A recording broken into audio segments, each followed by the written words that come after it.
Let's call the roll of members Nielsen, here. Waso, Allen, Wynn. Here. Wynn here. Roth. Here. Roth here. So we have Thank a you, quorum. Secretary Baldwin. We appreciate getting us started.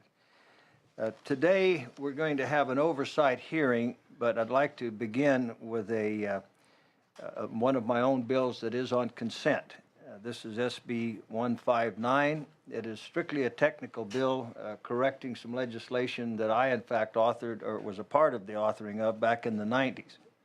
I know it'd been late 80s, I guess.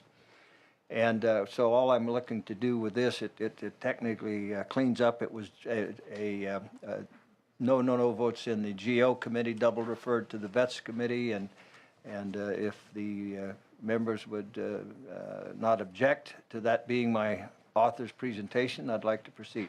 So moved. Okay, so moved by Senator Roth. And on this consent item, I don't really have any particular public comment. We'll just move ahead. Secretary Baldwin, would you call the roll? Senate Bill 159 do pass and be ordered to consent calendar. Nielsen. Aye. Nielsen, aye. Waso. Allen. Wynn. Aye. Wynn, aye. Roth. Aye. Roth, aye. And that will have enough votes, but I'll keep the roll open for other senators if they may come. I know Senator Roth has another pressing matter to attend, and we'll go ahead with the oversight hearing. But Senator Roth, before you leave, would you have any observations or comments you'd like to make regarding the oversight portion? Thank you, Mr. Chair. No, but I certainly appreciate you conducting the hearing. All Thank right, you so very much. We shall proceed. And Senator Allen has now joined us. Why don't we open the roll again? Senator Allen, what we're voting on is the consent calendar. There's only one item. It's my SB 159, which is a technical bill related to legislation I worked on way back in the 80s. All right. Go ahead. As a student of history, I'll support you. Senate Bill 159 do pass and be ordered to consent calendar. Waso.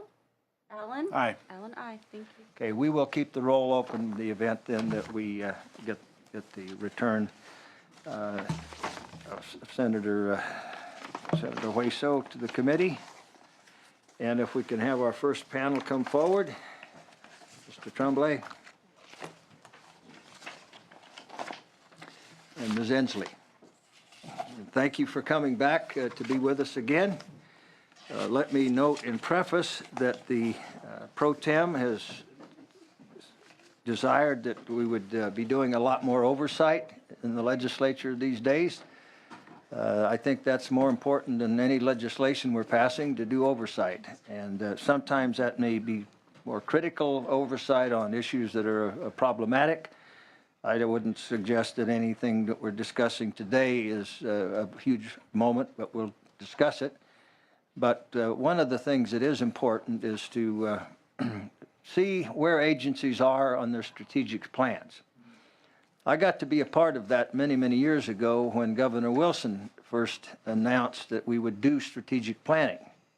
And I was then chairman of the Board of Prison Terms of California, and each agency was required to come forward with a strategic plan. That's not often done in government, where we sort of plan ahead, but strategic plans are no value if we don't keep on task and review them and see how things are going related to those strategic plans. As to the CalVet, we're going to examine their strategic plan today, and we're honored to have Debbie Ensley back, Secretary of Veterans Affairs, to give us their overview, and Mr. J.P. Tremblay, who I've worked with for many years. Madam Secretary, could you give us your, how about the advent? When did you initiate the strategic plan, or the review, I should say, maybe? Well, we consistently review. The last plan was done in 13. It covers 13, 14 through 15, 16. Okay. And so I'll give you a little bit of background, and then I have brought the correct team to you to actually discuss the real finite pieces. Good. But we do have metrics. We consistently review our plan. Very good. Okay. Would you like to proceed, Mr. Tremblay? Actually, Mr. Chair, Secretary Ensley does have a statement that she will be reading. Fine. I do not want to get ahead of the game. Well, if that works for you. It always works for me. okay. The secretary is number one. You have the highest priority. Well, thank you for that. What I was asked to do is just to give you a brief synopsis of how the plan was created. I know that you'll know a whole lot of this. Stop me if it gets too rudimentary, but I'll at least talk about it so you'll have a feel for what CalVet did for their plan. And I apologize, I'm still so new, I do have to read my notes, but the next time I see you, I'll just speak off the cuff. Oh, I won't even notice, I don't think. Okay. First of all, I want to thank you for the opportunity of coming here. It is really important. I think that oversight of all departments is important. And I'll just dive right in. I was asked to spend a few minutes, first of all, on talking about the process that CalVet used to achieve our plan. I've contributed to many strategic plans, the Department of Personnel Administration, Department of Rehabilitation, and various over at CalPERS when I worked for CalPERS. The purpose of CalVet's strategic plan is to facilitate the creation of a department-wide plan to guide and unify the efforts of the individual divisions. As you know, that's really important. If we don't work together cohesively as the divisions, we don't succeed in our mission. The second is to help CalVet's success of our core mission, which is the support of California's veterans and their families. In 2013, we went through the most recent strategic planning effort. As I said, it covered 2013-14 through 15-16. I'll go through process just a little bit. This is the place you may want to say, hey, stop, we really don't need this, but I'll leave that to you. First, CalVet and their executive staff defined the scope and timeline. The teams were established to review prior plans, including an internal and external assessment. Once that was done, our strategic planning team, in conjunction with the executive staff, created the vision, mission, goals, and core values. And as you know, that's really the basis for any plan. From that, we created the actual objectives and the performance metrics that we are now working from. Just so you know, we have 6 divisions in the department: the Executive Office, Veterans Outreach and Services, Veterans Homes, CalVet Home Loans, Women and Minority Veterans Outreach, and Administration. Each of the divisions worked cooperatively to create the strategic plan, develop the objectives, and we aligned the overarching goals established for the department. Finally, performance metrics were required for each of the objectives. And I want to walk you through one simple example, just so you know we really did take a deep dive on everything. For illustrated purposes, one of the overarching goals is to increase the accessibility and utilization of benefits and services through advocacy and education. One objective under that goal is for the Veterans Outreach and Services Division. It says to expand and improve the methods for identifying and contacting veterans and their families. So the metric underneath that objective is to increase claims submitted by CalVet and the CVSOs, the County Veteran Service Officers, by 5% annually. This is a great example because both CalVet and our wonderful partners, the CVSOs, shine. While I said we had to meet a 5% annual, right now, just to let you know, we hit 14% increase over fiscal year 13-14, almost triple what we set out as the goal. So we're really proud of that. Congratulations. Thank you. And I'll let Keith Boylan take the accolades for that one. He's our Deputy Secretary and will come up in a few minutes and talk to you about the real meat of that issue. If I can, I'd like to share a couple of our real achievements and accomplishments since we've set the strategic plan in place. And I'll go through them pretty quickly just so you get an idea and the flavor for what we're doing. We're communicating with California veterans with our monthly newsletter. This is a newsletter that has a whole lot of information for you, and it is included in your informational binder, so you guys can take a look at that later. Is it distributed all by email, or do you do direct mail too? It was physical binder, wasn't it? The newsletters are distributed monthly via email. Yeah, good. We Okay, do make some hard copies, but predominantly it is email. we're saving trees. We're attending the VSO, the Veteran Service Office Organization's annual meetings, just so we can keep them up to date of everything that's going on in the strategic plan. We've increased training and support to the county VSOs. We've doubled the number of veteran-specific press releases that we do annually. We're protecting veterans by ensuring that their GI Bill funds provide the best possible education. You've probably done some reading about that real recently in the newspapers, but that has a lot to do with CalVet's work. We've increased the census in the West LA home by nearly 1/3. We've begun the long-awaited construction of the West LA kitchen, I'm very happy to say. There are shovels and hammers going as we speak. We're caring for veterans in need. We have approximately 372 formerly homeless veterans in our homes right now. And we're working with Senator Wolk right now on SB 543 to formalize the appropriate and fair use of the Morale, Welfare, and Recreation Fund for all veterans in our homes. We've created the Women's Veteran Toolkit, and it's the first in the nation toolkit that is specific to women's veterans' needs. And I think a real helpful tool for people to use that need to know about services. Madam Secretary, that's one of the priorities that I established personally as we proceeded this year in the Veterans Committee to look at the unique needs of the veterans, female veterans. And so this piece you've already taken care of, would like to be reviewing that with you as we go. Wonderful, and that's been up on our internet. Lindsay Sin is the creator of that, and she's just done an incredible job of getting that out and getting it to women who really need it, and I would say engaging a whole lot more women than used to be engaged. If you may, I'd like to avail a meeting with her and chat with her about that. I think she'd love that. Okay. Would take note, Mary, we'll get Lindsay on the schedule. Go ahead. We've also collaborated with California's Indian tribal health offices and the federal VA to create better health service delivery systems and models. We're collaborating with the federal VA currently on the West LA campus build out to ensure that California veterans are served the best. And we're increasing home ownership, and we've more than tripled that since the loans of 12-13. We've reduced our farm and home loan delinquency rate by a full % from 6.79 in June of 13 to 5.69 in June of 14, which is really incredible if you consider some of the market concerns we've had recently. And our foreclosure rate is extremely low. We've reduced the foreclosure rate from 1.12 in June of 13 to less than 1%. It's 0.30 in June of 14. So we're really proud of that too. Last but not least, we're better preparing our workforce through training and mentoring to better meet the ever-changing needs of our veterans. I want to tell you also a little tiny bit about workforce planning, because a lot of departments don't go through workforce planning. It is really difficult. It takes a lot of time. But we're fortunate we have 3 dedicated team members working on strategic planning, including workforce plan. Our last workforce plan was conducted in 2013, and it's very similar to other State Department findings. That is, we're a very mature workforce, and that's scary. In 2012, 44% of our employees were eligible to retire. In 2013, only 15% of our workforce was less than 35 years old, which is just, those are kind of dramatic statistics. That's a tremendous amount. How will you deal with that turnover? That's Yeah. And I think we're really starting to engage in developing a bench and hiring a very diverse workforce, in creating more mentoring opportunities, in creating that second in command that's ready to do the succession if they're eligible and available. So I think that we're on the right track. We just need to do more, and we're like every other state department. That's a problem that we're all having.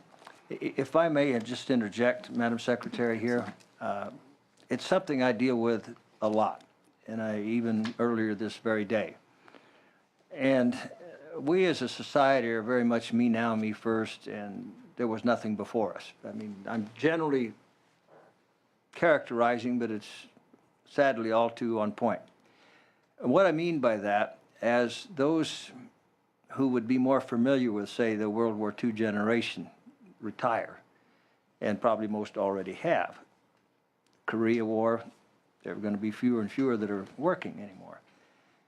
But the newer successors would hope that they would be mindful of and sympathetic to and trained to be attuned with those veterans that aren't so much around anymore. We can't forget them.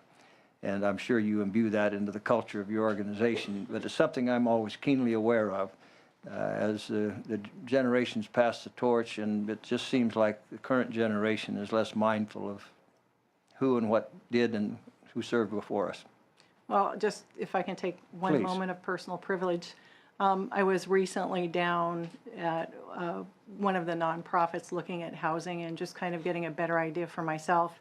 And I got to meet 2 gentlemen. One was 91 and one was 95, both World War II veterans. And I have to say already, I think that one of the highlights of taking this temporary job has been that day. and just getting to meet them. And the 95-year-old embarrassed me because I had just been complaining about driving in LA and how I really didn't like it. And he said, I get in my car every day and go somewhere. And I thought, oh, I'm a wimp. 95, yes. 95 years old. So some of those are very pleasant days. They are indeed, and thank you for your sensitivity. Absolutely. Last but not least, about our workforce, 29% of our supervisors indicated that one of the biggest risks they had was recruiting and retaining a skilled workforce. So it's definitely something that we're going to be working on very hard.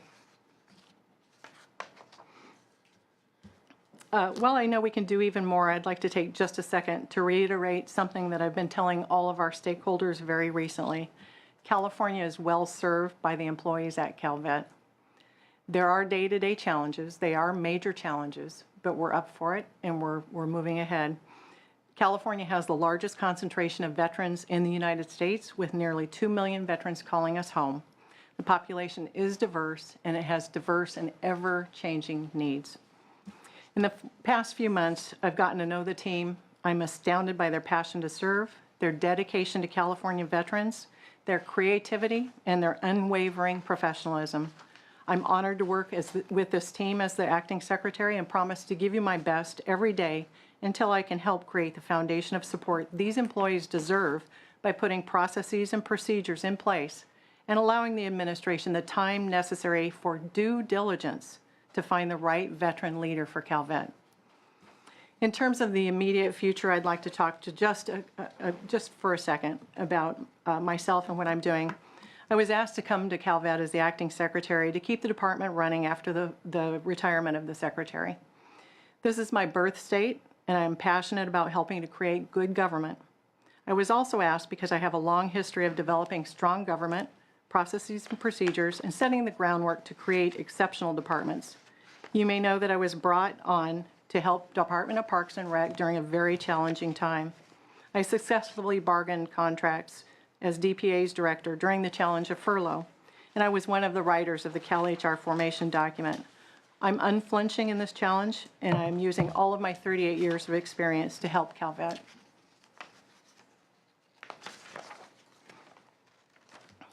I've brought along the individuals you deserve to hear from, and I credit them with the successes of Calvet. They are J.P. Trombley, sitting next to me, Deputy Secretary of Legislation and Governmental Relations, Teresa Gunn, Deputy Secretary, Calvet Loans, Kobe Peterson, Deputy Secretary, Veteran Homes, Keith Boylan, Deputy Secretary, Veteran Services, Angela Yamamoto, Assistant Deputy Secretary, Veteran Services, Lindsay Sen, Deputy Secretary, Women Veterans Affairs, and Mirtha Villarreal Younger, Deputy Secretary, Minority Veteran Affairs. Thank you very much for this opportunity, and I look forward to working with you. Secretary Lindsay, thank you for that very in-depth overview, and the process does interest me, so we appreciate you going through that. Mr. Tremblay, do you have anything you want to add? I have nothing really to add. I'm here more to answer questions if there are any in terms of the background or history that may have occurred with the development of the strategic plan prior to Secretary Inslee joining the team, although she pretty well covered it in her presentation. So. Well, you did, and you hit some things that I was going to bring up a little bit later, as in terms particularly the women's veterans, so you already structurally have something in place to deal with that. What challenges do you anticipate now as we continue to build and open the newer veterans' homes and kind of get established with the ones that are now extant? You know, some of them still have some vacancies at Reading, I think, and we're working with all of that. But what do you see any bumps in the road as far as our continuing with the seasoning, maturing, and coming online of the veterans' homes out there yet? Daily. But I think we're up to all those challenges. Two of the major projects that we're working on right now will help greatly. Part of what I'm doing is helping with infrastructure with foundational issues at Calvet. And we have two projects that go exactly to what you're talking about, some of those challenges. The first is at the Veterans Home. We're working very hard to provide consistent policy, procedure, and protocols for how we run those homes, so that we don't have 8 different homes going 8 different ways, and we identify the best practices and we implement them, and then we daily use those practices and procedures. that's one project. It sounds like it would be pretty fast, but I bet if we work all year really, really hard, we'll get a little ways into that. Well, there are huge dynamics with each administration at the homes, the veterans, allied councils at Yeah. all of the homes. They are very dedicated individuals, and they often have very strong opinions. And I think they are dedicated. They're dedicated and passionate. You betcha. And so I think that will go a long ways. The other foundational issue or structural issue that we're working on is administrative processes. One of the things that I was going to bring out, and I just wanted to be a little shorter winded than what I really had for you, but in 2000, we had about 1,900 employees and we had 3 homes. Well, here today, we have 8 homes and we have 3,048 employees. So we went through this just huge growth without really developing our master plan for how we would do our administrative services, our processes, our procedures, and possibly without the right staffing. We're looking at that right now. One of the things that we're going to do is we're going to every single home and for the department wide and saying, what are our exact process for every single administrative feature we do? Everything from, our workers' comp to contracts, a lot of contracts, to our accounting, everything. And I think once we standardize all of that and once we create that foundation, a lot of the staff that are working very, very hard don't have to work quite so hard because that will be established. So if we can get those foundational issues done this year, I think this department is going to be just in magnificent shape to move forward. Secretary Lindsay, I do want to personally thank you for, being a part of this. And in such times of growth, and there's always uncertainty. And to those residents who value that security and assurance and trust, that's so important to their lives. This kind of dialogue helps keep them content and peaceful and assured that their care will be taken and that they are going to have that good, fine home that they have sought in applying to be in the veterans' homes. So we thank you for your attention. Senator Allen, do you have any questions of the Secretary? No, just to say I'm glad to hear about the progress at the West LA site. Obviously, that's been a point of real concern and some embarrassment. I just appreciate your attention to the matter. It's in my district. The men and women there obviously deserve our very best, and I appreciate your attention to it. Agree. Okay, Madam Secretary, Mr. Tremblay, anything to add? All right, sir, thank you. we thank you, and we'll move on to our next Thank you. next group. Thank you for your courtesy and that great overview. Okay, we've got the next team coming up, Teresa Gunn, Corby Peterson. Oh, I'm sorry, I've got the wrong one. Teresa Gunn and Kobe Peterson. Mr. Gunn, Ms. Peterson, thank you for joining us today. Would you like to begin, Ms. Gunn? I'll begin, thank you. Good afternoon. Thank you for letting me be here to speak with you today. I am the Deputy Secretary over the Farm and Home Loan Program, and I'd like to give you a brief background on the Farm and Home Loan Program, as many people don't quite understand the program, and then I'll go into the strategic plan goals. So the Farm and Home Program was implemented in 1921. It is funded solely by self-liquidating general obligation bonds, which means that the mortgage payments that we receive are what are used to pay for all of the staff in the Farm and Home Division and to pay off the debt service on the bonds or to pay the bonds off. This program has been successful for nearly 100 years in making the American dream of home ownership a reality for many veterans and without using any general fund. We're very proud of that. In the last decade, we have had some struggles, as many lenders have, but our struggles began before the crash of the housing market.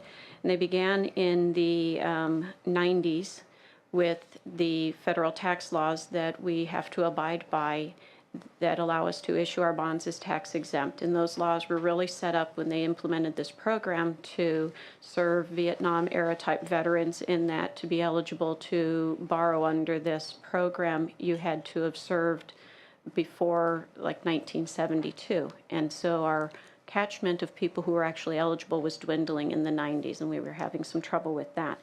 We did in 2008 successfully lobby Congress to change that federal criteria, and it is now set that if you've discharged within 25 years of applying for the loan, you're eligible to be able to borrow these tax-exempt monies. However, right as we got that changed, the housing market crashed, which did not help our portfolio any, and we saw dwindling numbers. I'm proud to say that unlike many other lenders during that time frame, we didn't have to close our doors and we didn't have to come to the general fund to assist us. We managed to stay open. We spent that time restructuring our program, trying to make ourselves more customer friendly, restructuring our debt portfolio so that we could make it through the recession and be in a good, strong standing when the market started to recover, which we've seen in the few years starting in about 13, 14, when the market really started to rebound a little. It's not quite back to itself, and the federal government is helping to restrain the growth of the housing market and keep interest rates down, which is stifling a little our growth in being able to be more competitive with our rates. So in 2013-14, as the market recovered, and Secretary Inslee mentioned, we more than quadrupled the number of loans that we had done in the year before, and our value in the amount of loans that we did was almost 8 times that of the year before. The restructuring, did that mean kind of loan by loan, critical loans that had problems? You were working with the individuals, or are you speaking in general? I'm speaking in general in how we implement the program, how we go through and provide loans, how we reach our customers. In the early 2000s, we had 12 district offices. We now have 1. It's here in Sacramento. So we had to do some administrative restructuring as well as program alignment restructuring and how we offer our program. We did also during that time frame work extremely hard to help, as we always do, keep our veterans in their homes. And that's predicated on our foreclosure rate. We are the lowest in the nation in foreclosure rates, and we're very proud of that. We are continuing to grow. This year, we're already at 135% of last year's growth. We expect to get a little bit higher than that. We are shooting for doubling our goal of last year, which last year's goal was 60 million. We hit about 72 million in loans. This year, we think we're expecting to hit 120 million minimum. And in part of that restructuring, we've also looked at different ways to offer our loan product to reach more veterans. So we have worked to implement an affordable home ownership program or opportunities by working with local governments. We reach out to other federal type aids to help reduce those veterans who are upside down in their houses with the Keep Your Home California funding and try and help walk them through the processes. We've introduced web-based applications to make it easier for veterans to apply and work with us. And we no longer just offer a 30-year loan. We do offer less than 30 years for folks who might want it. And we're hoping the feds change their rates so we can offer more of a differential in our rates on that right now. So that is the kind of history and background of the Farm and Home program, and I'm happy to answer any questions, but I'll move on to the strategic plan and how we participate in helping our agency be successful in reaching veterans.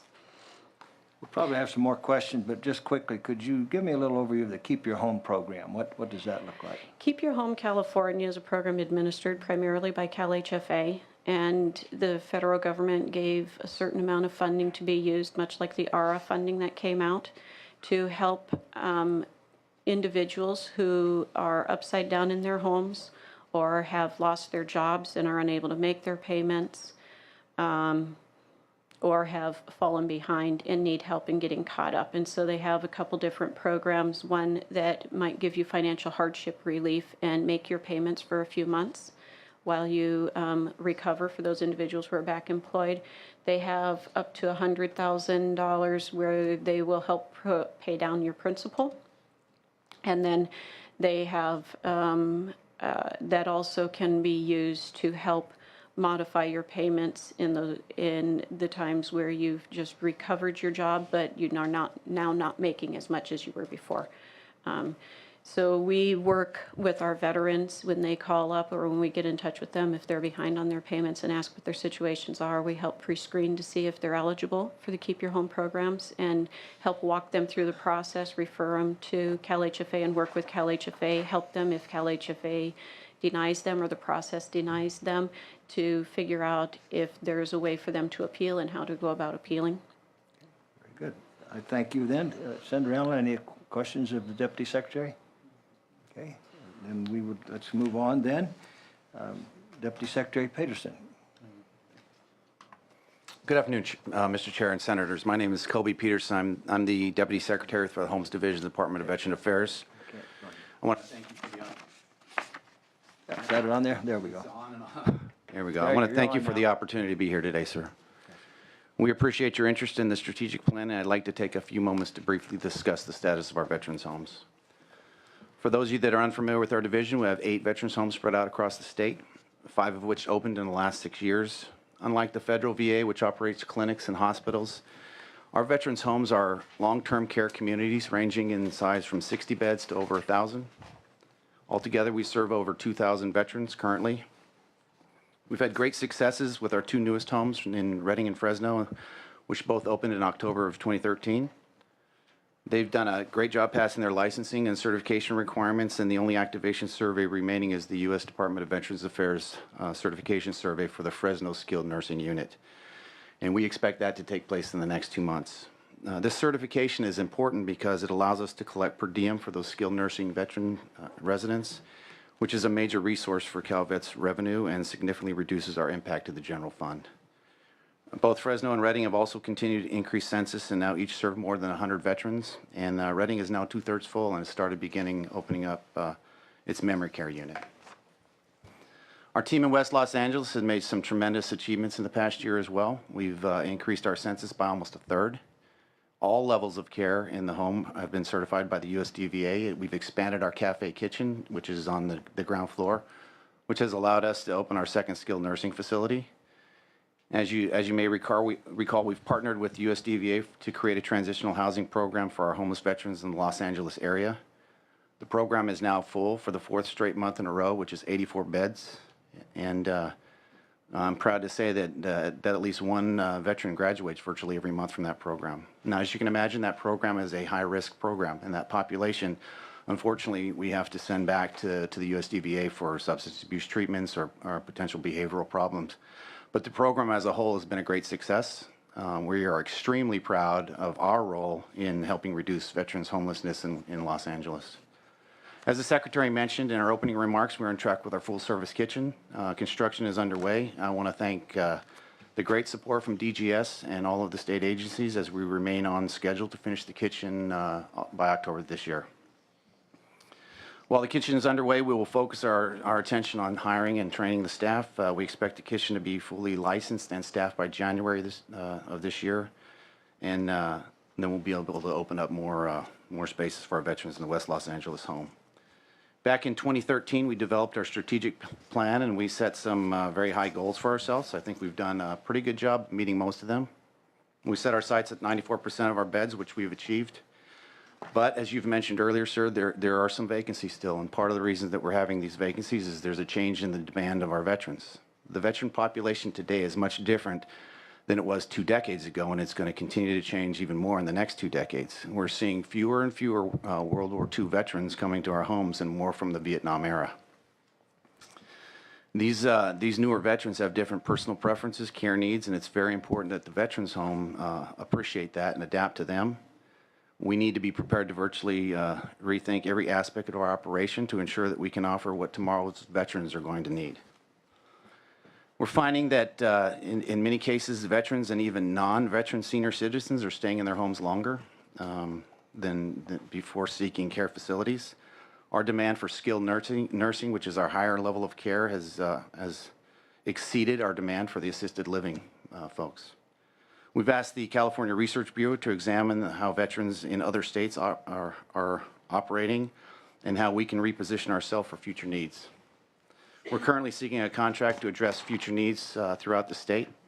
We're asking our doctors and our nurses to watch these trends carefully to tell us what they're seeing and what they're going to need to be able to care for our veterans in the next 10 and 20 years.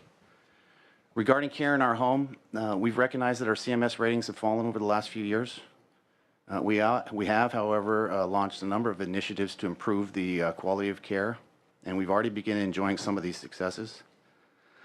We have several third-party skilled nursing consultant contracts that have been very helpful, and we expect a few more in the next few years. We've leveraged our subject matter experts in the homes to identify best practices and adopt those throughout the system. We're expanding our clinical unit in Sacramento, which is developing strong performance metrics to better identify strengths and weaknesses and to implement those solutions. And thanks to these efforts and others, we've seen a wave of great surveys in the last 6 months in the homes, and we are anxious to see our CMS rating increase this year. Our division has been focused on its top priority, which is providing quality care for our veterans and standardizing across all 8 homes, as the Secretary mentioned, and quite frankly, opening the last 5 homes in the last 6 years. It is clear, however, that we do need to revisit our strategic plan, take a harder look at revenue and the cost of care. We need to reexamine revenue collection and reimbursement while reducing the cost and the impact to the general fund. We look forward to revisiting and revising the strategic plan and ensuring that we can get as close to revenue neutral as we can without compromising our care for our veterans. So in conclusion, we have 8 great campuses. Our census is high. Our residents are happy. We realize there's a great deal more that we need to do. We have made great strides in improving our care and our standardizing of practices. And as a veteran myself, I'm very proud of what we've done for our California veterans. Thank you, sir, and I'm happy to answer any questions you have. Well, either one of you, you've mentioned the skilled nursing and the clinical unit.